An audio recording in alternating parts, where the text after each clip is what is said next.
Assalamualaikum warahmatullahi wabarakatuh. Selamat siang, Bapak Ibu, teman-teman. Salam bajikan. Jadi kami di sini akan memulai untuk sesi interviewnya. Kali ini kita udah kedatangan Pak Ustadz muda ya dari UIN. Ada Bapak Ragib. Jadi kami akan tanya-tanya ke Pak Ragib, ke Mas Ragib ini tentang beberapa hal yang terkait dengan agama ya. Boleh kita mulai mungkin dari pertanyaan pertama, boleh dimulai teman-teman? Oke, izin Pak Ragib. Perkenalkan saya Surya Wahidi Putro dulunya. Terima kasih sudah meluangkan waktunya untuk interview singkat ini. Izin menanyakan untuk pertanyaan pertama, saya ingin tahu terkait yang pertama pandangan agama Islam terkait bagaimana penciptaan manusia dan alam semesta terlebih dahulu, begitu. Dan kemudian dalam Islam itu bagaimana cara memandang teori penciptaan, bagaimana agama Islam mengkritik terutama teori Darwinisme di ilmu pengetahuan modern ini. Terima kasih atas pertanyaannya. Terima kasih, Mas Surya. Kalau berbicara soal penciptaan alam semesta, itu ya khususnya manusia ya. Manusia itu bisa kita bagi dua dikotomi. Yang pertama, penciptaan Nabi Adam, kemudian penciptaan manusia secara umum. Yang seperti kita tahu, dalam tradisi agama Samawi, termasuk dalamnya Islam, Nasrani dan Yahudi, bahwa Nabi Adam diciptakan dari tanah, gitu kan? Atau dalam Al-Quran disebut turab. Turab itu tanah. Dalam tafsirnya ada yang menyebut sebagai tanah liat, gitu. Tanah liat. Nah, tapi kemudian setelah itu, setelah terciptanya Adam, manusia berkembang secara umum melalui yang namanya min nutfah, kemudian alaqah, mudghah. Nutfah itu artinya sperma ya. Kemudian alaqah, gumpalan daging, dan mudghah dan seterusnya. Secara umum seperti itu. Kalau misalnya alam semesta, dalam Al-Qur'an itu ada sebuah ayat yang secara implisit atau mungkin dalam era sekarang bisa dikatakan sebagai salah satu yang memberikan tafsir terhadap teori Big Bang.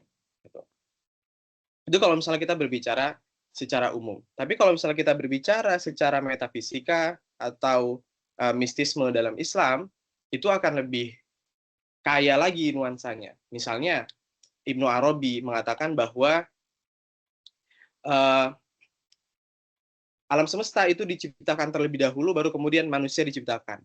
Manusia itu diciptakan dari seluruh partikel, dari seluruh aspek-aspek yang ada di dalam alam semesta. Dalam teori suisme, Ibnu Arabi mengatakan bahkan manusia diciptakan dari wajah Tuhan, gitu. Jadi manusia itu memiliki aspek-aspek ketuhanan. Nah, ini nanti bakal menyambung ke persoalan misalnya kehendak bebas, free will, atau predestination dan lain sebagainya. Itu sih secara umum. Nah, kalau misalnya dikatakan bagaimana dengan teori Darwinisme, sebenarnya Islam tidak menafikan ilmu-ilmu pengetahuan yang berbicara soal evolusi.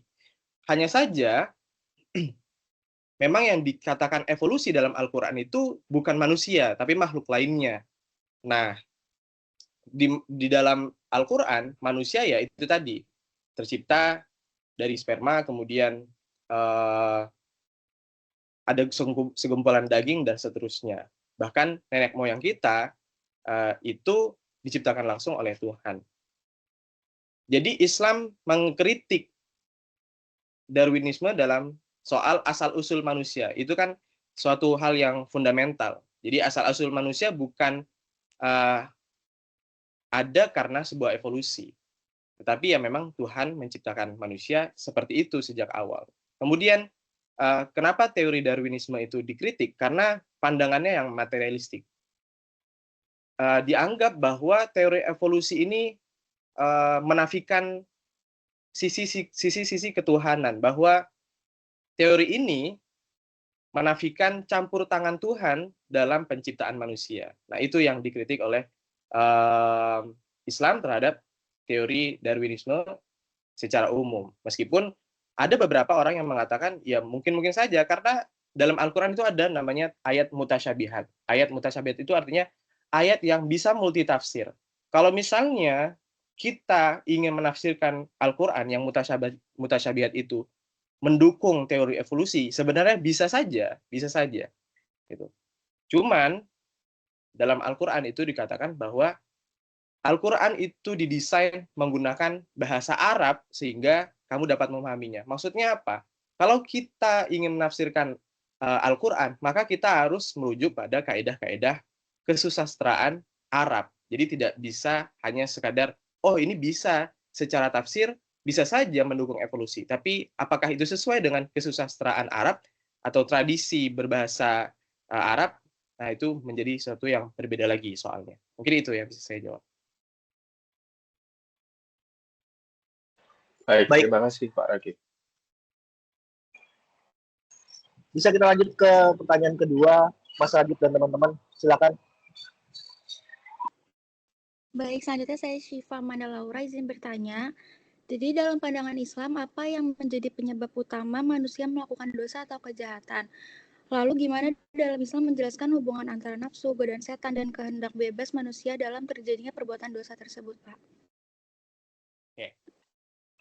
Tadi kan saya sudah sempat singgung bahwa manusia diciptakan, ini dalam teori sufisme atau mistisme Islam, manusia diciptakan dalam wajah Tuhan, sehingga seluruh wajah Tuhan itu ada dalam diri manusia. Nah, sehingga semua aspek-aspek kehidupan, misalnya manusia yang bisa marah, manusia yang bisa berbuat egois, manusia yang bisa berbuat baik sekaligus. Jadi ada suatu paradoks, manusia bisa baik, tapi juga bisa buruk. Kenapa hal itu bisa terjadi? Ya karena memang kita diciptakan dari nama-nama Tuhan yang maha luas gitu. Kalau misalnya manusia diciptakan hanya dengan satu nama, misalnya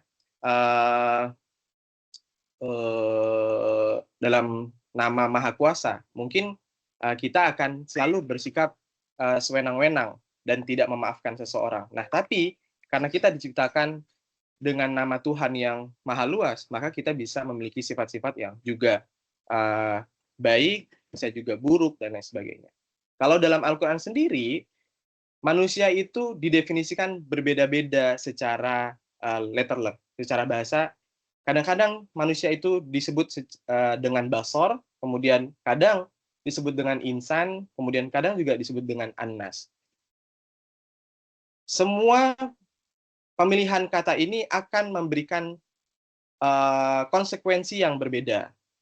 Misalnya, kata basor. Kata basor itu mendefinisikan manusia yang tidak memiliki kehendak bebas. Maksudnya apa? Karena dalam diri manusia juga memiliki aspek-aspek yang terikat dengan hukum alam. Misalnya jantung ya kita tidak bisa atur bagaimana dia harus berdetak setiap detik dan lain sebagainya. Bagaimana lambung harus kita setting jam segini dia harus sudah mencerna makanan, kan tidak bisa.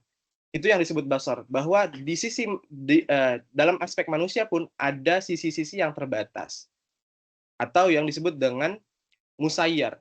Dia terikat yang secara otomatis tunduk patuh pada hukum Tuhan di alam semesta. Kemudian ada juga namanya musayyar. Ini berhubungan dengan bagaimana Tuhan memperkenalkan kepadanya aturan dan hukum, tetapi Tuhan juga memberikan kekuatan untuk mengikuti, menaati, atau bahkan menyimpang.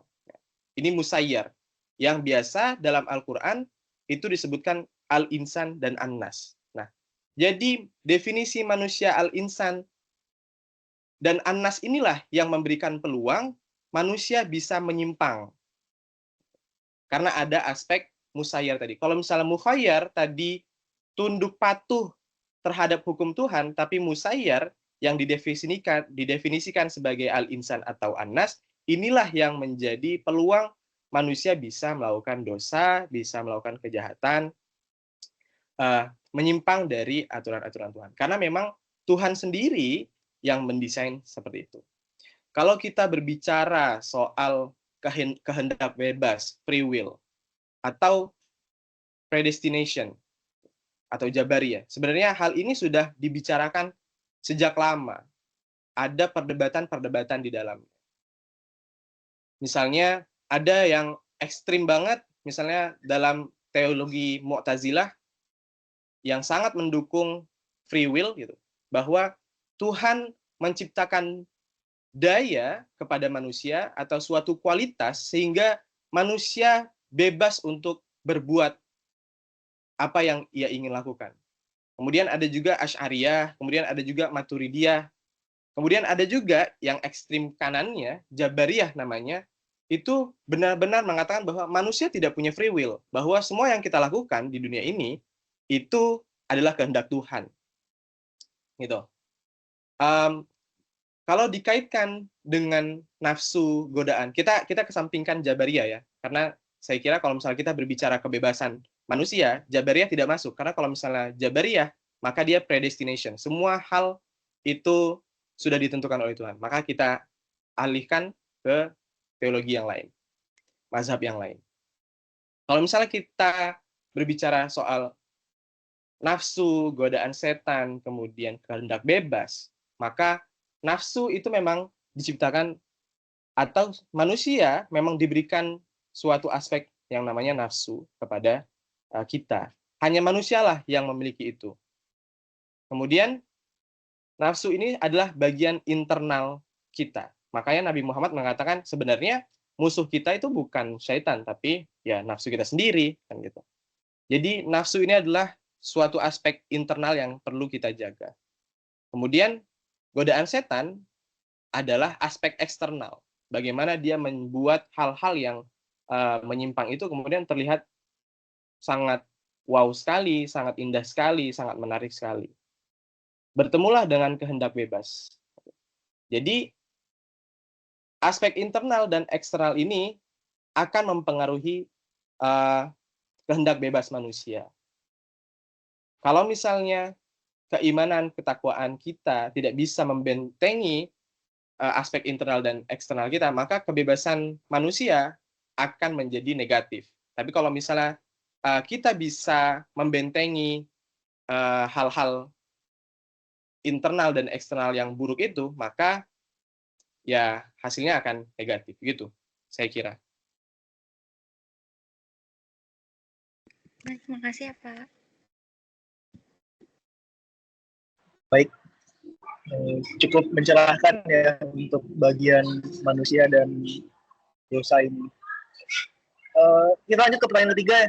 Silakan teman-teman. Oke.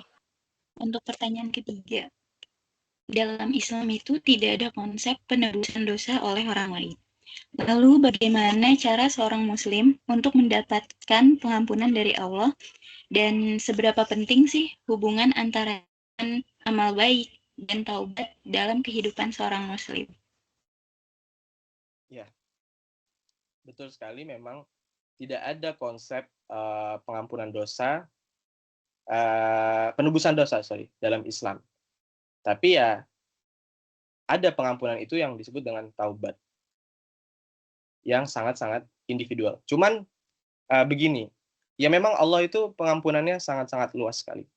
Kalau misalnya kita punya salah dengan dia pasti bisa langsung memaafkan. Cuman tidak semua, nih ya, harus digarisbawahi, tidak semua dosa akan diampuni oleh Tuhan, yang mana hal itu berkaitan dengan manusia lain. Jadi ada 2 hak, atau bahkan 3 hak. Hak Allah terhadap manusia, hak manusia terhadap manusia yang lainnya, hak manusia terhadap alam semesta. Kalau misalnya, apa sih hak Allah itu? Hak Allah itu adalah kita harus menjalankan perintah agamanya. Kita harus sholat, kita harus puasa, kita tidak boleh mendekati zina dan lain sebagainya. Itu adalah hak Allah. Kita harus menaati itu. Hak manusia apa? Hak manusia adalah kita tidak boleh korupsi misalnya. Kita tidak boleh mengambil hak orang lain. Kita harus berzakat dan lain sebagainya. Hak alam apa? Hak alam itu artinya kita tidak boleh mencemari lingkungan. Kita tidak boleh melakukan deforestation tanpa reforestasi dan sebagainya. Tuhan hanya akan memaafkan kesalahan manusia apabila itu berkaitan dengan haknya dia. Tetapi kalau misalnya berkaitan dengan makhluk yang lainnya, maka kita harus meminta maaf, maka kita harus memenuhi hak-haknya makhluk yang lain. Itu. Sampai sini bisa dipahami kan? Jadi Muslim yang baik adalah ketika Muslim yang lainnya selamat dari tangan dan perbuatannya. Maka ketika kita berlaku salah terhadap Muslim yang lainnya, bukan dengan cara bertaubat kepada Tuhan, tetapi dengan cara kita meminta maaf, kita mengembalikan hak yang sudah kita ambil oleh manusia yang lainnya. Itu. Jadi, tidak semua kesalahan manusia bisa diselesaikan dengan pertaubatan kepada Tuhan. Karena sejatinya, kadangkala kesalahan kita itu bukan hanya mencerabut hak-hak Tuhan, tapi juga mencerabut hak-hak manusia yang lainnya atau hak-hak alam yang lainnya. Maka ketika hal itu mengganggu gugat hak yang lainnya, maka bukan dengan Tuhan kita berurusan, tetapi kepada makhluk yang lainnya. Tadi soal yang kedua apa ya? Lupa saya. Mohon maaf, Mbak. Seberapa penting hubungan antara iman, amal baik, dan taubat dalam kehidupan seorang Muslim? Dalam ajaran agama Islam, ketiga unsur ini memiliki hubungan yang sangat erat ya. Iman itu merupakan dasar keyakinan kepada Tuhan, kepada Allah, yang menjadi landasan seluruh kehidupan spiritual seorang Muslim. Tapi iman tidak boleh hanya dipahami sebagai keyakinan pasif semata. Ia juga harus tercermin dalam amal kebaikan. Nah, tadi iman merupakan dasar keyakinan kepada Allah. Sehingga ketika kita berlaku di dunia ini, maka harus didasari kepada iman kepada Allah Subhanahu wa taala. Sejatinya dalam Al-Qur'an Al-Qasas ayat 77 itu disebutkan wabtaghi fima atakallahu ad-daral akhirah wa la tansa nasibaka minad dunya. Ya, kita seperti kita ketahui manusia diciptakan untuk menjadi khalifah di bumi. Maka tetapi kita tidak boleh melupakan aspek keduniawian kita. Maka sejatinya beribadah kepada Tuhan, amal soleh kepada Tuhan itu merupakan ibadah yang didasarkan kepada keimanan. Jadi keimanan harus tercermin terhadap amal soleh. Tindakan nyata, bukan hanya sekedar keimanan pasif yang tadi saya sebutkan. Tindakan nyata yang mencerminkan ketaatan, mencerminkan kepedulian terhadap sesama. Iman bukan hanya amal soleh, bukan hanya ibadah kepada Tuhan, tetapi juga perilaku kita terhadap sesama makhluk lain. Makanya ada ibadah ritual, ada juga ibadah sosial. Ada ibadah mahdhah seperti sholat dan lain sebagainya. Ada ibadah ghairu mahdhah seperti membantu orang lain, tidak mengambil hak-haknya, kemudian bersedekah dan seterusnya. Sedangkan taubat itu apa? Taubat itu ya tadi mekanisme spiritual yang memungkinkan manusia untuk ya memperbaiki dirinya ketika dia khilaf, ketika dia melakukan kesalahan. Karena manusia adalah makhluk yang tidak luput dari dosa.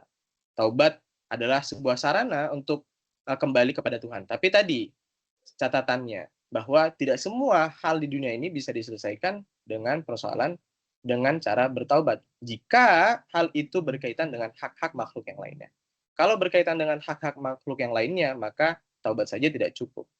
Maka taubat itu harus didampingi, harus disertai dengan usaha kita untuk meminta maaf kepada makhluk yang lainnya, untuk melakukan restorasi kepada makhluk-makhluk yang lainnya. Begitu.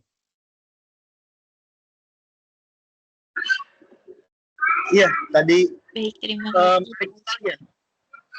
terutama tadi bagian pertobatan yang disertai oleh Mas Ragib dengan contoh-contoh real ya, seperti korupsi, deforestation, itu juga ternyata pertobatan itu bukan semata-mata dengan minta pengampunan, tapi dengan mengembalikan hak orang lain yang kita renggut begitu. Kita lanjut ke pertanyaan terakhir berarti ya. Silakan teman-teman. Izin bertanya, kan saya Nur Permatasari. Ini berkaitan dengan kehidupan kekal di surga. Apa saja hal yang harus kita persiapkan sebagai manusia untuk bisa mendapatkan kehidupan kekal di surga? Kemudian bagaimana sih hubungan antara iman, amal soleh, dan juga rahmat Allah, serta pertanggungjawaban manusia di dunia untuk bisa memperoleh kebahagiaan abadi di surga. Seperti itu, Kak. Ya, sebenarnya kalau misalnya kita berbicara soal surga, apakah kita akan masuk surga atau masuk neraka, itu semua adalah hak prerogatif Tuhan. Ada sebuah cerita menarik ya, cerita menarik. Mungkin ini cerita yang mainstream. Jadi ada seorang pendosa, boleh dikatakan bahasa kasarnya seorang pelacur gitu, bahasa kasarnya. Seorang pelacur ini sudah banyaklah melakukan dosa, sehingga ketika dalam perjalanan dia bertemu seekor anjing. Seekor anjing ini sedang kehausan. Kemudian si pelacur ini mencarikan air untuk si anjing yang kehausan ini. Setelah itu, setelah dia memberikan air kepada anjing itu, dia berjalan lagi. Setelah itu dia meninggal, dia dicabut nyawanya. Tetapi ternyata hanya karena dia menolong anjing yang kehausan itu, dia masuk surga. Nah, itu yang disebut sebagai surga dan neraka itu hak prerogatif Tuhan. Kita hanya bisa mengusahakan sebaik-baiknya agar amal ibadah kita ini diterima oleh Tuhan. Kita tidak bisa menghakimi orang lain bakal tidak masuk surga. Buktinya dalam cerita anekdotal itu, seorang pelacur yang penuh dengan kedosaan, penuh dengan perbuatan dosa, ternyata bisa masuk surga hanya dengan menolong makhluk Tuhan yang lainnya. Hanya dengan satu memberikan minum kepada seekor anjing. Sekarang coba kita balik. Bagaimana kalau misalnya ada seorang yang mungkin ibadahnya baik, tapi kemudian merusak alam semesta, merusak hutan, kemudian membuatnya menjadi tambang. Padahal dia amal ibadahnya kepada Tuhan itu luar biasa bagusnya. Apakah bisa dikatakan dia akan masuk neraka karena perbuatannya terhadap makhluk yang lainnya itu tidak becus? Ya, wallahu a'lam. Jadi surga dan neraka itu persoalan hak prerogatif Tuhan. Hanya Tuhanlah yang bisa menentukan seseorang bisa masuk surga atau neraka. Tapi apa sih yang perlu kita persiapkan sebagai manusia? Ya, menjalankan seluruh perintahnya dan menjauhi larangan-larangannya. Sebenarnya selesai di situ saja. Kalau kita ingin masuk surga, kan perintahnya seperti itu. Tidak ada lagi trik and tips yang lainnya. Sebenarnya, secara sederhana, seorang manusia kalau misalnya mau masuk surga, secara simpel Tuhan mengatakan, ya sudah, taati perintahku, jauhi laranganku. Selesai di situ. Nah, tadi saya sebutkan wabtaghi fi ma atakallahu darul akhirah wa la tansa nasibaka minad dunya. Ya memang apa ya artinya? Wabtaghi fi ma atakallahu darul akhirah wa la tansa nasibaka minad dunya. Oh ya. Kamu boleh, ini kalau misalnya saya terjemahkan secara bebas. Kamu boleh mengejar akhirat. Kamu boleh mengejar akhirat. Tapi Jangan lupa tugas kamu di dunia. Itu kata Tuhan. Kita kembali lagi bahwa kita diciptakan di dunia ini untuk menjadi khalifah di muka bumi, untuk memakmurkan bumi. Maka dunia sejatinya adalah ladang amal. Ad-dunya mazra'atul akhirah gitu. Dunia adalah ladangnya akhirat. Kalau kamu mau sukses di dunia, kalau kamu mau sukses di akhirat, maka banyak-banyaklah berladang di dunia. Maksudnya berladang di dunia itu apa? Ya banyak-banyaklah kamu berbuat baik di dunia, menolong sesama, tidak mengambil hak orang lain, berlaku adil, dan lain sebagainya. Adil dan rahmat. Ini adalah dua value atau core value-nya Islam. Adil dan rahmat. Kenapa adil?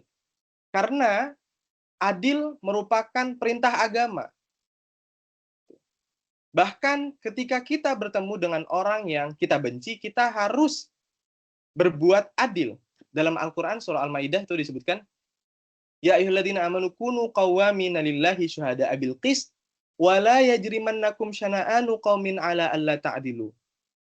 Jangan sampai kebencian kamu terhadap seseorang membuat kamu berlaku tidak adil. Selanjutnya, ya'dilu wa aqrabu littaqwa. Berlaku adillah, untuk perintah. Berlaku adillah kamu karena adil itu lebih dekat daripada takwa. Maka keadilan sejatinya adalah perintah agama. Maka menjalankan keadilan, memenuhi keadilan adalah memenuhi perintah agama. Kemudian yang kedua adalah rahmatan lil alamin. Rahmat itu adalah core value karena memang risalah kenabian kita adalah rahmatan lil alamin. Misi profetik Nabi turun ke bumi adalah untuk menjadi rahmat lil alamin. Lil alamin artinya seluruh alam semesta, bukan hanya manusia, bukan hanya umat Islam, tetapi termasuk di dalamnya makhluk abiotik dan biotik. Karena kalau misalnya kita merujuk pada tafsir At-Tabari ketika menafsirkan al-alamin, maka itu mencakup abiotik dan biotik, kemudian makhluk yang ada di masa lampau dan di masa depan. Kalau misalnya kita bicara soal ecological justice, ada namanya intragenerational equity, intergenerational equity, dan intraspecies equity. Maka rahmatan lil alamin bisa menjadi landasan itu. Nah, apa yang perlu kita persiapkan? Ya dua itu tadi. Kita harus benar-benar pegang dua core value Islam ini, keadilan dan rahmat untuk mencapai surga. Kemudian yang terakhir, hubungan antara iman, amal soleh, rahmat Tuhan, dan pertanggungjawaban manusia. Sepertinya ini akan mirip-mirip saja dengan jawaban saya yang sebelumnya soal hubungan iman, amal soleh, dan pertaubatan. Jadi, tadi ya yang saya sebutkan bahwa Tuhan itu akan memaafkan kita semua karena memang rahmatnya itu sangat-sangat luas, Ar-Rahman dan Ar-Rahim. Bahkan Rahman itu dikatakan tafsirnya untuk orang-orang non-Muslim. Ar-Rahim adalah kasih sayang yang ditujukan kepada umat Muslim. Jadi Tuhan rahmatnya itu sangat-sangat luas sekali. Bahkan dikatakan hal yang membuat kita masuk dalam surga adalah rahmatnya Tuhan, bukan hal-hal yang lain. Tapi secara logika, bagaimana mungkin kita mendapatkan rahmat kalau kita tidak beriman, kalau kita tidak beramal soleh, kalau kita tidak bertanggung jawab terhadap perilaku kita di muka bumi ini terhadap sesama manusia dan juga terhadap hadapan Allah Subhanahu wa taala. Mungkin itu saja terkait persoalan yang terakhir ini.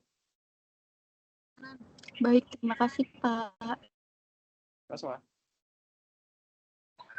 Baik, tadi kita udah dengar ya bagaimana tips. Tidak ada lagi tips and trick yang lain selain yang sederhana itu adalah mengikuti perintahnya dan menjauhi larangannya. Itu aja Mas Ragib dan teman-teman dan juga para pemirsa yang menonton video ini. Terima kasih atas kehadirannya dan atas pencerahannya Mas Ragib. Terima kasih juga teman-teman atas sharing ini. Terima kasih dan sampai jumpa lagi. Assalamualaikum. Selamat malam teman-teman, selamat malam juga Bang Otnil sudah dapatkan hadir. Jadi di kesempatan kali ini kami ada tugas dari kampus untuk menanyakan. Kemarin kami udah menanyakan dari perspektif Islam, sekarang kami ingin menanyakan dari perspektif Kristen Protestan mengenai pertanyaan-pertanyaan dasar sih di kehidupan manusia dan juga soal toleransi gitu. Kita mulai aja. Jadi kalau untuk pertanyaan pertama nih Bang Otil, soal jadi bagaimana sih pandangan Kristen Protestan terkait Tuhan menciptakan manusia dan alam semesta. Lalu yang kedua itu bagaimana pandangan Kristen Protestan terhadap teori penciptaan dalam ilmu pengetahuan modern, khususnya teori evolusi Darwin. Silakan Bang Otil. Oh, oke. Mungkin perkenalan dikit ya, saya Otniel Adam, asal di Solo. Jadi untuk pertanyaan pertama tentang penciptaan ya dan ilmu pengetahuan, kalau dari perspektif saya sebagai mahasiswa Kristen, memang dari kecil saya sudah Kristen dan sudah cukup mempelajari hal seperti itu. Jadi kalau soal penciptaan dan ilmu pengetahuan itu dalam pandangan Kristen Protestan ya, alam semesta semua ini dan manusia itu diciptakan oleh Allah secara kalau bisa dikatakan itu dari yang tidak ada menjadi ada melalui firman-Nya. Jadi segala sesuatu yang diciptakan itu memang diciptakan menggunakan firman-Nya atau perkataan Allah sendiri. Tapi khusus untuk penciptaan manusia itu berbeda dengan penciptaan yang lain. Kalau ciptaan yang lain itu diciptakan dengan kata-kata, tapi kalau manusia itu berbeda. Manusia itu diciptakan secara khusus melalui tindakan pribadi Allah karena dibentuk dari tanah, kemudian dihembuskan nafas kehidupan, jadilah manusia. Itu kalau untuk manusia memang beda dari penciptaan yang lain. Nah, ada kata itu yang sering dipakai yaitu imago Dei, di mana manusia itu diciptakan sebagai gambar dan rupa dari Allah. Jadi ini bukan berarti keserupaan secara fisik atau secara keserupaan secara moral, kemudian intelektual dan mungkin spiritual juga bukan, tapi maknanya adalah manusia memiliki martabat yang tinggi, kapasitas untuk memiliki berhubungan dengan pribadi dengan Allah. Jadi mendapatkan mandat untuk mengelola alam semesta sebagai wakil Allah di bumi. Kalau dikaitkan dengan konteks ilmu pengetahuan ya tentang evolusi, mungkin ada beberapa pendapat atau sikap yang diambil sebagai Kristen Protestan ya terhadap sains, teknologi, perkembangan zaman apapun yang terjadi sekarang, dan itu beragam. Kadang juga banyak pendapat-pendapat di luar sana yang ada yang setuju, ada yang tidak setuju mengenai teori ini. Tapi secara garis besar kalau yang saya baca, yang saya tahu itu kita bersumber dari teolog-teolog di masa lalu, itu banyak teolog memandang kalau ilmu pengetahuan, kemudian perkembangan zaman segala macam yang ada di dunia ini itu sebagai alat untuk memahami bagaimana dunia itu bekerja. Sementara Alkitab itu menjelaskan siapa penciptanya dan mengapa itu diciptakan. Jadi dalam pandangan ini, sains dan iman itu menjadi salah satu paket lengkap lah, gitu. Dibilang ke paket lengkap, bukan kontradiksi ataupun karena keduanya bersumber dari satu kebenaran dari Allah. Begitu untuk mungkin pertanyaan pertama. Baik, jadi tadi kita udah mendengarkan ya ada imago Dei, lalu juga bagaimana sains dan iman itu berjalan beriringan begitu. Boleh kita lanjut ke pertanyaan kedua teman-teman, silakan.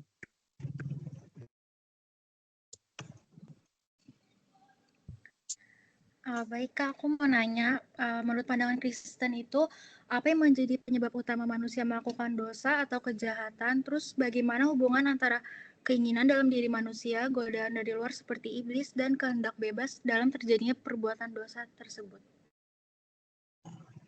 Oke, untuk pertanyaan kedua ya asal dari dosa, keinginan dari pribadi manusia, kejahatan yang ada itu pasti penyebab utama dosa itu memang dalam pandangan Kristen itu memang pemberontakan dari manusia terhadap kehendak Allah. Jadi dasarnya sebenarnya itu. Jadi pemberontakan manusia terhadap apa yang Tuhan sudah firmankan atau kehendak yang Tuhan inginkan sebenarnya, yang sudah Tuhan tetapkan, Allah tetapkan, tapi manusia memiliki sifat dasar memberontak terhadap apa yang menjadi kehendak Allah. Nah, manusia diberi kehendak bebas, yaitu memberikan kebebasan kepada setiap manusia agar kasih manusia kepada Allah bersifat tulus, bukan cuma sekedar paksaan aja. Namun manusia menyalahgunakan itu semua hak-hak kebebasan yang Tuhan beri itu untuk memilih jalannya sendiri pada akhirnya, bukan mengikuti kehendak Allah, tapi malah dia memilih untuk mencari jalannya sendiri. Nah, contoh ya sudah pasti keinginan diri ya, dari godaan dari luar sudah pasti, namanya manusia itu pasti memiliki rasa penasaran, kemudian juga ada rasa pengen ini, pengen itu. Nah, dosa itu terjadi ketika keinginan dari dalam diri manusia itu, atau dibilang di konteks firman Tuhan itu dibilang keinginan daging. Jadi keinginan manusia sendiri itu dibilang keinginan daging bertemu dengan godaan dari luar atau godaan dari iblis. Kalau di Alkitab dijelaskan memang ada godaan dari iblis di situ. Nah, namun godaan tidak akan menjadi dosa tanpa persetujuan dari kehendak bebas manusia. Itu balik lagi ke dirinya manusia sendiri. Jadi kalau sudah ada godaan dari iblis ditambah kehendak bebas manusia yang tidak terkontrol, ya dah disitulah manusia jatuh dalam dosa. Nah, asal dosa dari menurut Kristen Protestan itu percaya bahwa sejak awal, sejak manusia pertama jatuh dalam dosa, yaitu Adam dan Hawa di Taman Eden, nature-nya manusia atau gambarnya manusia itu sudah rusak pada waktu itu. Jadi yang awalnya manusia itu tidak tahu apa-apa, tidak mengerti dosa, segala macam, tapi karena ada kehendak bebas itu, kemudian ada godaan dari iblis, dan manusia jatuh pada akhirnya melawan tadi, memberontak terhadap perintah Allah, sehingga manusia cenderung memilih dosa di situ daripada kebenaran tanpa pertolongan Tuhan. Jadi itu tadi intinya, ada godaan iblis ditambah kehendak bebas manusia yang tidak terkontrol, pada akhirnya disitulah manusia bisa jatuh dalam dosa. Gitu. Baik, untuk pertanyaan yang ini sangat tercerahkan ya, bagaimana tadi ada kehendak bebas manusia lalu ada godaan iblis dan itu jadi dosa. Boleh kita lanjut berarti ya ke pertanyaan ketiga, teman-teman. Silakan. Oke, untuk pertanyaan selanjutnya, bagaimana peran Yesus Kristus dalam menebus dosa manusia dan mengapa konsep pengorbanan ini menjadi inti dari iman Kristen? Dan dalam agama Kristen, apakah amal baik merupakan syarat untuk selamat ataukah hasil dari keselamatan itu sendiri? Terima kasih. Oke, terima kasih untuk pertanyaan ketiga soal penebusan dan bilang pengampunan ya. Jadi memang di iman Kristen itu yang mengambil peran dalam penebusan dan pengampunan itu adalah peran dari Yesus Kristus sendiri. Jadi karena Allah itu maha adil sekaligus maha kasih, dosa itu sudah kodratnya harus dihukum. Memang dari awalnya memang sifat dosa itu adalah harus dihukum. Sudah hukumnya seperti itu. Namun manusia tidak akan sanggup membayar hutang dosanya sendiri, karena yaitu sifat dasar manusia yang selalu tidak puas akan banyak hal, terlalu sering jatuh dalam keinginan daging dan sering jatuh dalam dosa. Pada akhirnya kalau misalnya itu dikalkulasi, itu manusia sudah nggak akan sanggup lagi membayar hutang dosanya sendiri. setiap hari aja mungkin kalau dihitung melakukan dosa mungkin kalau dikalkulasi dalam seumur hidup mungkin nggak akan kehitung gitu kan. Nah, jadi di konsep penebusan dan pengampunan itu ada istilah itu kayak substitusi atau penggantian. Ya, jadi kan hukuman bagi setiap pendosa itu wajib untuk dihukum. Nah, berarti harus ada yang dihukum di situ. Nah, di konsep ini ada harus yang menggantikan karena tadi manusia tidak sanggup untuk membayar hutang dosanya sendiri. Maka perlu ada seseorang yang mampu untuk menggantikan itu. Nah, Yesus Kristus hadir yang adalah Tuhan, kemudian dia turun ke dunia menjadi manusia, mengambil alih hukuman manusia di atas kayu salib. Jadi memang seharusnya yang bisa menggantikan manusia berdosa ya harus manusia juga gitu kan. Makanya Tuhan sendiri hadir datang ke dunia menjadi serupa dengan manusia, mengosongkan dirinya tanpa ada kuasa apapun itu, benar-benar dia 100% manusia untuk menggantikan tempat kita yang awalnya penuh dosa itu untuk digantikan dengan dirinya yang tidak berdosa.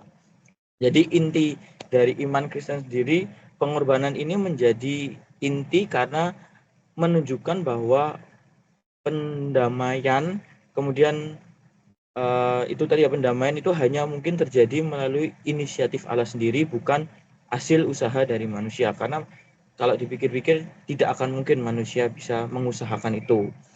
Nah, dalam teologi yang beberapa juga saya baca, ilmu-ilmu yang beberapa saya dapat juga tentang iman dan perbuatan, ya dalam teologi Protestan itu ada kata sola fide atau keselamatan itu adalah sebuah kasih karunia atau sebuah anugerah yang diterima melalui iman. Ketika kita memiliki iman kepada Yesus Kristus, kita percaya, disitulah anugerah dari Allah turun atas manusia yang percaya. Jadi makanya Tuhan memberikan kasih karunia di situ yang mau mengorbankan dirinya untuk keselamatan manusia. Jadi itu bukan syarat. Perbuatan baik bukanlah syarat untuk keselamatan kalau di iman Kristen. Seseorang tidak akan bisa membeli bisa dibilang kayak surga itu dengan perbuatan baik, karena kalau mungkin dikalkulasi itu di perbuatan jahatnya mungkin lebih banyak daripada perbuatan baiknya. Makanya kalau di konsep Kristen ya mungkin nggak akan bisa kebeli lah itu hasil, nggak akan ada yang selamat kalau bisa dibilang di iman Kristen kalau misalnya manusia itu yang harus menanggung semuanya itu nggak sesuatu hal yang nggak mungkin, ya benar. Jadi perbuatan baik itu adalah hasil atau buah dari keselamatan itu sendiri. Jika seseorang sungguh-sungguh beriman dan telah kemudian diselamatkan, hidupnya secara otomatis akan berubah dan menghasilkan perbuatan baik sebagai rasa ungkapan syukurnya kepada Allah. Mungkin begitu untuk pertanyaan yang ketiga. Baik, tadi kita udah mendengar ya bagaimana ada konsep pengorbanan, lalu konsep penebusan dosa, dan tadi kita juga dengar bagaimana Yesus Kristus itu sebagai wakil Tuhan yang menanggung dosa kita begitu. Jadi boleh kita lanjut ya teman-teman ke pertanyaan keempat, teman-teman silakan. Iya, izin untuk terkait pertanyaan keempat terkait dengan kehidupan di surga. Kalau di ajaran agama Kristen itu kira-kira apa yang perlu dipersiapkan manusia dalam hidupnya agar bisa mendapatkan keselamatan dan kehidupan kekal di surga. Kemudian gimana hubungan antara iman kepada Tuhan, perbuatan baik, sama kasih karunia dan tanggung jawab manusia di dunia untuk menentukan apakah seseorang itu bisa mendapatkan kehidupan kekal atau tidak di surga nanti. Oke, baik, terima kasih. Untuk pertanyaan keempat ya bisa dibilang kayak apa sih persiapan menuju kehidupan kekal nanti gitu ya. Jadi apa yang perlu disiapkan menurut ajaran Kristen ya, persiapan utama bukanlah bisa dibilang itu melakukan hal-hal baik, kita melakukan banyak hal yang membantu orang atau segala macam, itu bukan itu, karena itu tadi karena tidak mungkin mampu manusia gitu kan. Melainkan persiapan yang harus dilakukan apa? Yang pertama yang pasti harus bertobat. Karena kita sadar kita adalah manusia yang dari sononya dari awal itu sudah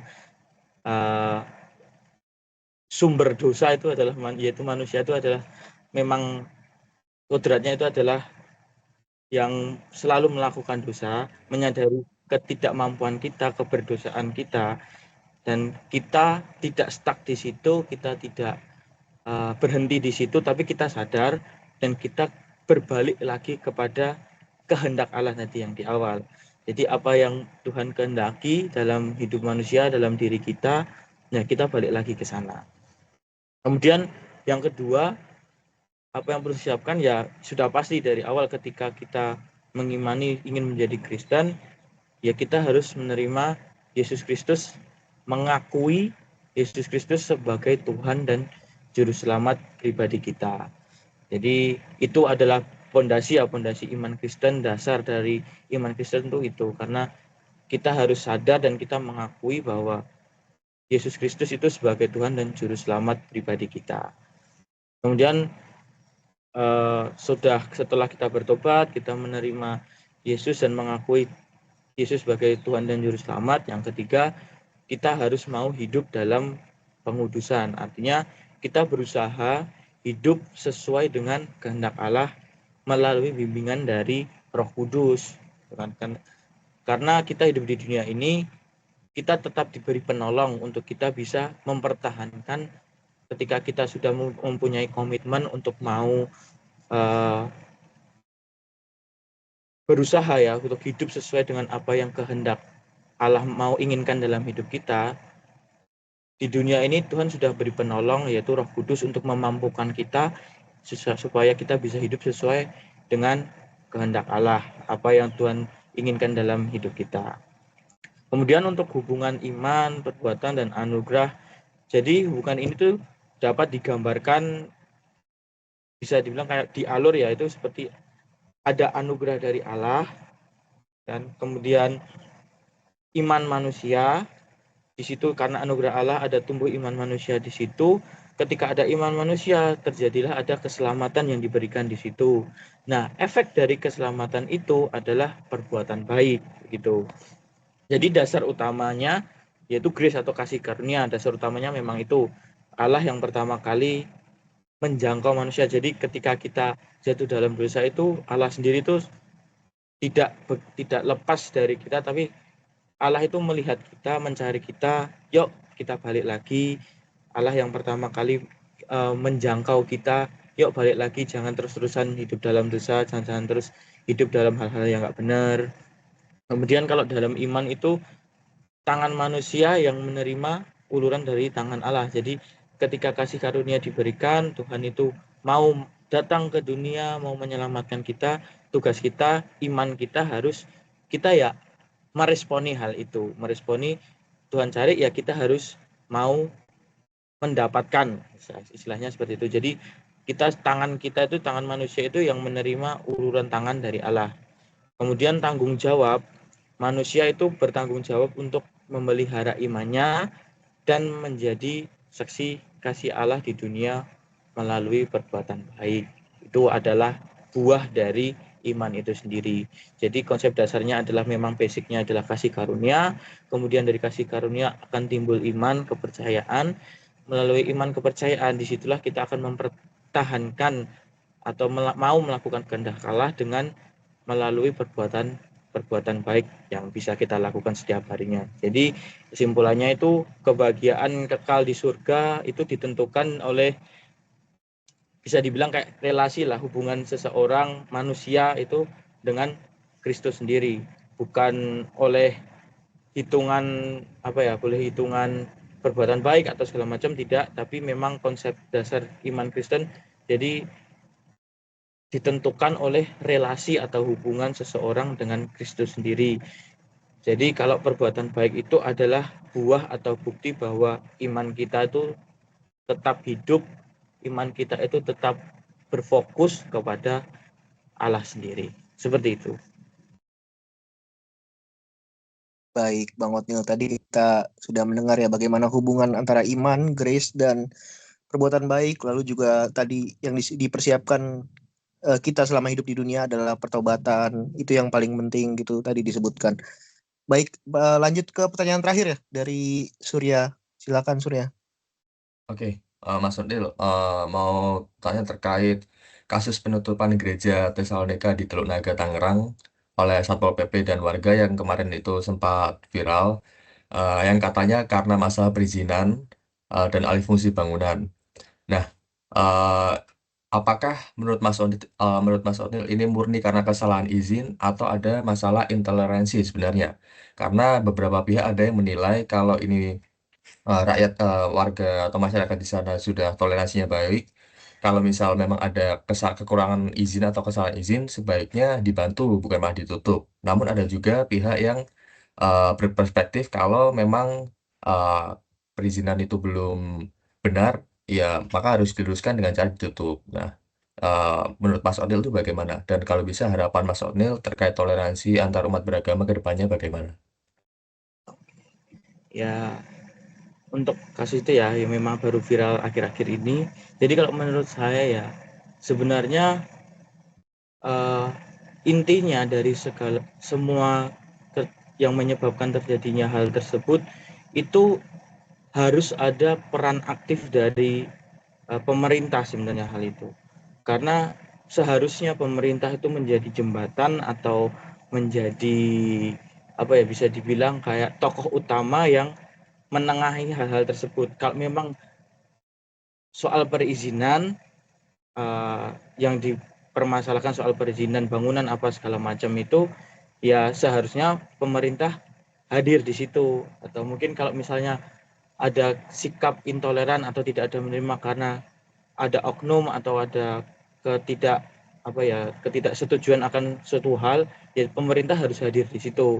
Nah, yang sebenarnya harus dijadikan fokus atau poin utamanya yaitu harus adanya peran pemerintah di situ dalam menjaga atau mungkin memastikan atau bisa dibilang memastikan bahwa setiap kita yang hidup di negara Indonesia ini bebas memiliki kepercayaannya sesuai kepercayaan masing-masing, sesuai agama yang dipercaya masing-masing.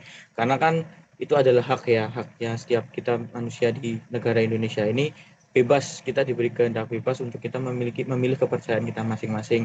Nah, jadi seharusnya mungkin keterlibatan pemerintah harus lebih hadir di situ. Bukan pemerintah yang takut akan oknum atau mungkin pemerintah yang lepas tangan akan hal itu, tapi memang benar-benar pemerintah harus turun tangan dan ambil bagian di situ. Nah, kalau di Solo ini selama ini pemerintah daerah di Kota Solo ini sudah cukup untuk menjamin kalau kita itu boleh bebas beribadah, mungkin dengan banyak cara ya beribadah, ada kehendak bebas di sini untuk kita beribadah. Jadi mungkin harapannya ya ke depan yaitu pemerintah harus lebih proaktif lagi, harus mungkin pemerintah daerah yang mungkin jauh lebih tahu ya di setiap daerah masing-masing, karena itu setiap kita tuh di hidup manusia mungkin ada yang nggak suka, pasti ada yang namanya beda kepercayaan. Kalau satunya percaya gini, satunya percaya gini, pasti ada hal-hal yang nggak setuju atau gimana, itu pasti ada. Tapi ya disitulah pemerintah harus menegakkan apa yang menjadi dasar dari hukum yang telah ditetapkan di bangsa ini. Jadi memang harus ada keterlibatan aktif pemerintah dalam menjembatani antar umat beragama di setiap kota, di setiap daerah. Gitu. Mungkin kedepannya lebih diperkuat lagi di struktur hukumnya itu, kepastian hukumnya, jaminan hukumnya itu lebih ditegakkan lagi, atau mungkin membuat tim memang khusus untuk mengatasi hal tersebut. Jadi ke depan ya jadinya kita bisa saling menghargai satu sama lain, bukan agamamu yang paling bagus atau agamamu yang paling bagus, enggak, tapi kita saling menghormati, saling menghargai satu sama lain, karena ya hak itu balik lagi, itu haknya setiap orang, dia mempercayai itu, ya udah kita hargai haknya, mempercayai atas kepercayaannya, yang lain juga menghargai kepercayaan orang lain lagi, yang bukan untuk tujuan saling menjatuhkan. Jadi supaya kita hidup berdampingan di bangsa ini juga enak. Kita mau mendalami kepercayaan kita mau belajar lagi, kita mau hidup menjadi pribadi yang lebih baik juga enak. Mungkin begitu, Mas Surya. Terima kasih Mas Otnil. Baik, jadi itu saja Bang Otnil dan teman-teman. Terima kasih banyak atas sharingnya, waktunya, pengetahuannya begitu. Jadi selamat malam, selamat beristirahat teman-teman dan Bang Otnil. Ya, thank you semua. Terima kasih Nil. Assalamualaikum warahmatullahi wabarakatuh. Sebelumnya, perkenalkan nama saya Sarah Sabila, saya dari jurusan keperawatan. Di sini saya sebagai perwakilan kelompok 2 mata kuliah PAAD, di mana saya akan menjelaskan tentang hasil diskusi dan beberapa ajuan pertanyaan yang disampaikan oleh teman-teman kelompok saya kepada pemuka agama. Contohnya, salah satunya adalah pemuka agama Islam. Di sini saya akan memberikan kesimpulan dari beberapa jawaban yang telah beliau sampaikan. Oke, langsung aja. Mungkin saya akan menjelaskan jawabannya dalam bentukan ringkasan materi atau paragraf yang akan nanti saya sampaikan dari beberapa pertanyaan yang beliau sampaikan. Oke, langsung aja. Mungkin dalam pandangan Islam, bahwa Allah adalah pencipta seluruh alam semesta beserta segala isinya, termasuk manusia, dan juga alam semesta diciptakan atas kehendak Allah. Sedangkan manusia pertama menurut agama Islam itu adalah Nabi Adam alaihissalam. Diciptakan secara langsung dari tanah dan kemudian ditiupkan ruh oleh Allah Subhanahu wa taala. Lalu karena itu Islam meyakini bahwa asal-usul manusia itu bermula dari penciptaan Adam, bukan semata-mata hasil proses kebetulan. Terkait teori penciptaan dalam ilmu pengetahuan modern, yaitu khususnya Darwinisme, Islam pada umumnya mengkritik pandangan yang menyatakan bahwa manusia berevolusi dari nenek moyang yang sama dengan kera tanpa campur dengan Tuhan. Namun, sebagian pemikiran Muslim ada yang menerima konsep evolusi sebagai mekanisme ciptaan Allah selama tidak bertentangan dengan keyakinan tentang Adam sebagai manusia yang pertama. Lalu dalam persoalan dosa dan kejahatan, Islam menjelaskan bahwa penyebab utama manusia melakukan dosa adalah nafsu. Tentu adanya nafsu, tentu adanya godaan setan, dan lemahnya iman pada setiap individu. Lalu nafsu merupakan dorongan dalam diri manusia yang mengarah pada keinginan duniawi, seperti keserakahan, iri hati, dan juga syahwat. Setan berperan membisikkan keburukan dan menggoda manusia agar menjauh dari jalan Allah. Meskipun demikian, manusia tetap memiliki kehendak bebas atau ikhtiar untuk memilih antara kebaikan dan keburukan. Oleh karena itu, setiap manusia itu bertanggung jawab penuh atas setiap perbuatan yang ia lakukan di dunia.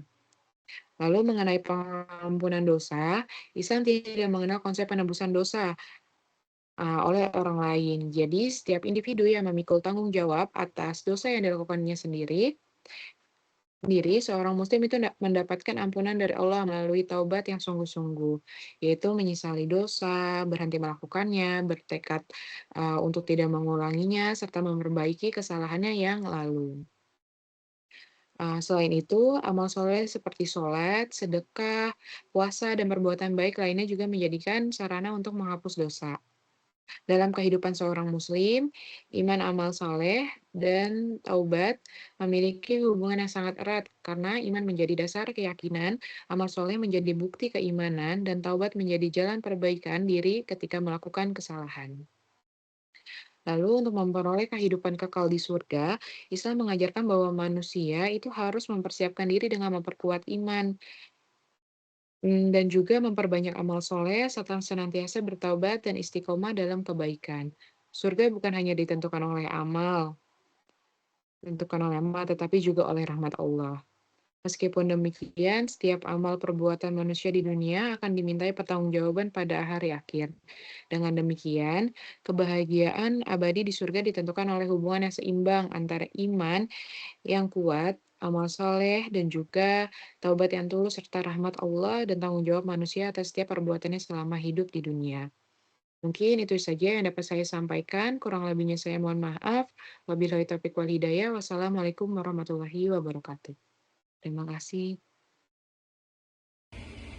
Baik, di sini saya akan memberikan kesimpulan terkait hasil wawancara atau interview kami dengan Mas Otnil sebagai mahasiswa yang beragama Kristen Protestan, yang mana tadi kami membahas berdiskusi tentang beberapa banyak hal seperti penciptaan manusia, kemudian dosa, kemudian pengampunan dari dosa itu sendiri, lalu hubungannya dengan kehendak manusia, kehendak bebas, lalu juga tentang kehidupan kekal di surga, dan masih banyak lagi. Dan yang mana tadi dijelaskan Mas Otnil, menurut sudut pandang Kristen Protestan, penciptaan manusia itu berbeda dengan penciptaan makhluk yang lain, dan penciptaan manusia ini dianggap istimewa karena diciptakan menurut gambar dan rupa Allah, atau tadi disebut sebagai imago Dei. Dan manusia ini diciptakan dari tanah, lalu diberikan nafas kehidupan oleh Tuhan. Dan kaitannya dengan dosa tadi sempat disinggung tentang kejadian Nabi Adam dan Hawa, yang mana di Taman Eden, dan dari situ kejadian tersebut nature manusia itu menjadi rusak karena memang nature manusia itu memiliki kehendak dan melawan kehendak Tuhan seperti itu. Namun karena kejadian tersebut jadilah awal mula terjadinya dosa, yang mana dosa itu ternyata tidak hanya karena godaan dari luar, namun juga karena keinginan hati manusia itu sendiri seperti itu. Nah, sebagai respon atas dosa tersebut, yang mana menurut keyakinan agama Kristen, menurut Mas Otnil tadi, manusia itu tidak mampu menanggung seluruh dosa dalam hidupnya apabila memang dikalkulasikan seluruh perbuatannya antara yang baik dan buruk, pasti lebih banyak yang buruk menurut Mas Otnil seperti itu. Dan dalam teologis Protestan itu Allah itu mengambil inisiatif untuk turun ke bumi sebagai Yesus Kristus untuk menanggung seluruh dosa umat manusia. Namun di sisi lain, sebagai respon atas keselamatan tersebut, manusia itu dipanggil untuk hidup dalam pertobatan, mengakui Yesus Kristus sebagai Tuhan, dan hidup sesuai dengan kehendak Allah melalui bimbingan Roh Kudus seperti itu. Dan